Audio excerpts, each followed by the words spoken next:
दरअसल सबकी निगाहें इस वक्त मशरिक़ वुस्ता पर टिकी हुई हैं। आप देखिए कि मशरिक़ वुस्ता में हालात कितने तेजी से बदल रहे हैं और जिस तरह से डोनाल्ड ट्रंप का हालिया जो बयान आया है, उन्होंने ईरान के हथियार को लेकर, आयतुल्लाह अली खामनेई की फौज को लेकर, उनकी तैयारियों को लेकर एक तरह से कहीं ना कहीं जो अपनी जो परेशानी है वो एक तरह से जाहिर की है। इसके अलावा आप देखिए कि इससे पहले खबर आई थी कि चीन ने अपने कुछ जो हथियार हैं उस अपने हथियारों को लेकर, लेटेस्ट जो हथियार हैं, अपडेट जो हथियार हैं, उनको लेकर ईरान के साथ एक डील की है। इस बीच आप देखिए कि हिंदुस्तान के वज़ीर आज़म नरेंद्र मोदी इजराइल के दौरे पर हैं। तो कहीं ना कहीं ये तमाम चीजें अगर उठाकर आप देखिए तो मशरिक़ वुस्ता में आखिर चल क्या रहा है, ये किस तरह की सूरत हाल अब बनने जा रही है। बहुत से माहिरीन का ये मानना है कि जो सूरत हाल इस वक्त बन रही है, ऐसे में ये कहा जा सकता है कि अमेरिका दरअसल ईरान पर हमला करने के लिए बिल्कुल तैयार है। किसी वक्त भी अमेरिका की तरफ से ईरान पर बड़ा हमला हो सकता है। लेकिन दूसरी तरफ ऐसा नहीं है कि ईरान हाथ पर हाथ धरे बैठा हुआ है, बल्कि ईरान भी पूरी तरह से तैयार है। ईरान की तैयारियां भी दरअसल मुकम्मल हो गई हैं। सिर्फ ईरान के supreme leader Ayatollah Ali Khamenei जहां पासदारान इनकलाब को एक इशारा करेंगे, उसके बाद ईरान की तरफ से भी एक तरह से पलटवार हो जाएगा। अबनाए हुर्मुज़ में अब्राहम लिंकन जरूर मौजूद है और कहीं ना कहीं अब्राहम लिंकन को लेकर भी एक तरह से जो तैयारियां हैं वो ईरान ने मुकम्मल कर ली हैं। अबनाए हुर्मुज़ में भी ईरान एक तरह से पूरे तौर से तैयार हो गया है और जो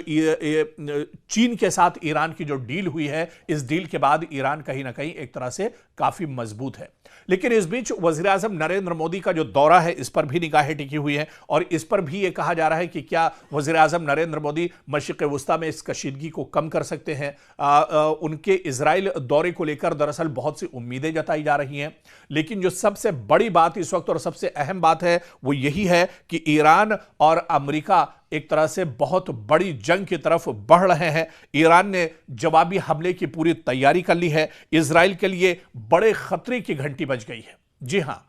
मशरिक़ वुस्ता में दरअसल अगर अमेरिका ईरान पर हमला करता है तो यह सबसे बड़ा खतरा होगा इजराइल के लिए। यह इजराइल के वजूद के लिए दरअसल एक बहुत बड़ा मोड़ कहा जा सकता है। इजराइल बहुत बड़े खतरे का सामना दरअसल कर रहा है और ऐसे में अगर हालात बदलते हैं तो इसका सीधा सीधा असर कहीं ना कहीं एक तरह से इजराइल पर पड़ने जा रहा है। तो आने वाले दिनों में क्या कुछ हालात होंगे, लेकिन मौजूदा जो सियासी सूरत हाल है वो यही बता रही है कि मशरिक़ वुस्ता में कशीदगी बहुत ज्यादा है और ये कशीदगी दरअसल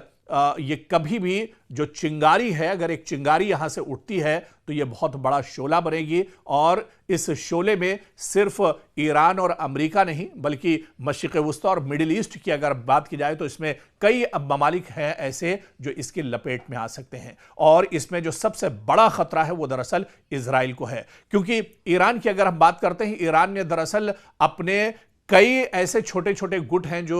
मिडिल ईस्ट में बनाकर रखे हैं और ये छोटे छोटे जो ग्रुप हैं, जो गुट हैं, चाहे हमास की बात की जाए, चाहे इसी तरह से हूसी लड़ाकों की बात की जाए, या फिर लबनान में आप आ जाइए, यहां पर बात की जाए, ईरान में कुर्द मिलिशिया और जो शिया मिलिशिया हैं अगर उनकी बात की जाए, तो इस तरह से ये कई ऐसे ग्रुप हैं जो मिडिल ईस्ट में इजराइल के लिए बहुत बड़ा खतरा पैदा कर सकते हैं। और इसके अलावा ईरान के supreme leader Ayatollah Ali Khamenei ने जिस तरह से वार्निंग दी है, उन्होंने कहा है कि अगर उनके ऊपर कोई हमला अमेरिका की तरफ से होता है तो मिडिल ईस्ट में जितने भी एयरबेस अमेरिका के हैं वो दरअसल महफूज नहीं है, वो ईरान की मिसाइल के टारगेट पर एक तरह से हैं। और आप देखिए कि अमेरिका का दरअसल ये डर है, पहले इराक के अंदर जो अपना एयरबेस था अमेरिका ने वो खाली कर दिया, उसके बाद सीरिया और शाम के अंदर जो एयरबेस था वो एयरबेस एक तरह से खाली कर दिया है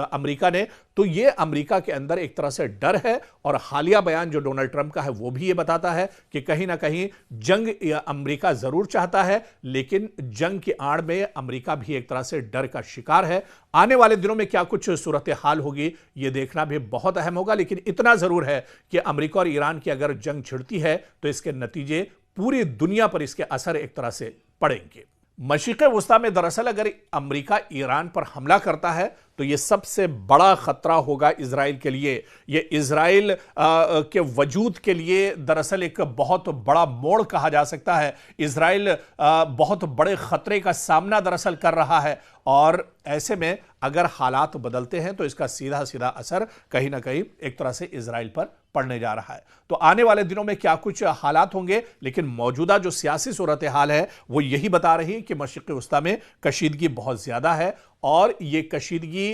दरअसल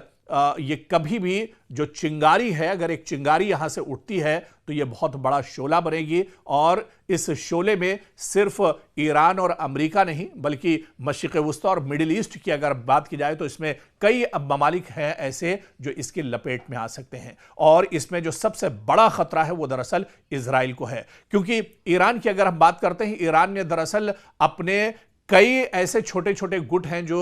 मिडिल ईस्ट में बनाकर रखे हैं और ये छोटे छोटे जो ग्रुप हैं, जो गुट हैं, चाहे हमास की बात की जाए, चाहे इसी तरह से हूसी लड़ाकों की बात की जाए, या फिर लबनान में आप आ जाइए, यहां पर बात की जाए, ईरान में कुर्द मिलिशिया और जो शिया मिलिशिया हैं अगर उनकी बात की जाए, तो इस तरह से ये कई ऐसे ग्रुप हैं जो मिडिल ईस्ट में इजराइल के लिए बहुत बड़ा खतरा पैदा कर सकते हैं। और इसके अलावा ईरान के supreme leader Ayatollah Ali Khamenei ने जिस तरह से वार्निंग दी है, उन्होंने कहा है कि अगर उनके ऊपर कोई हमला अमेरिका की तरफ से होता है तो मिडिल ईस्ट में जितने भी एयरबेस अमेरिका के हैं वो दरअसल महफूज नहीं है, वो ईरान की मिसाइल के टारगेट पर एक तरह से हैं। और आप देखिए कि अमेरिका का दरअसल ये डर है, पहले इराक के अंदर जो अपना एयरबेस था